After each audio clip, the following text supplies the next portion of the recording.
কবিতাৰ শিৰোনাম অনিশ্চয়তা। কথা বন্দিতা গোস্বামী।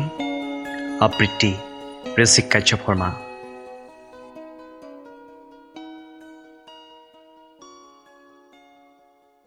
দিহিং পাটকাই।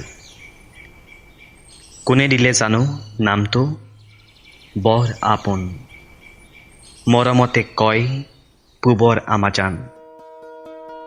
সূৰ্যৰ প্ৰথম পোহৰত এঙামৰি দিয়া জীৱকুলে পাটকাইৰ বুকুতে খুদকণ বিচাৰি খায়। আজি হলৌজনী দুখেৰে ক'লে তাই মাক হ'ব।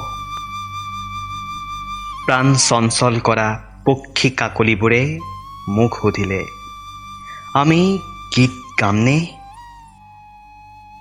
দেওহাঁহ হাড়গিলা সখীয়তী ভাটৌকেইটাই ডালত মূৰ গুজি বহিল।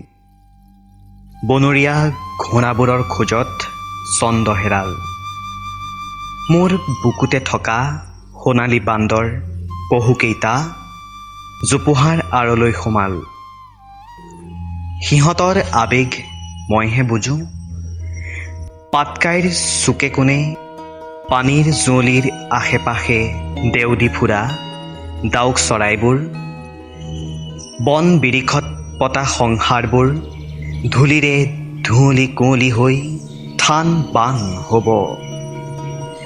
পাটকাইৰ বুকুৰ ক'লা-হীৰা বেপেৰুৱা হৈ পৰিব। এদিন হাতুৰী মেচিনৰ আস্ফালনত বৈচিত্ৰ্য ভৰা জীৱনলৈ নামিব কাল সন্ধিয়া।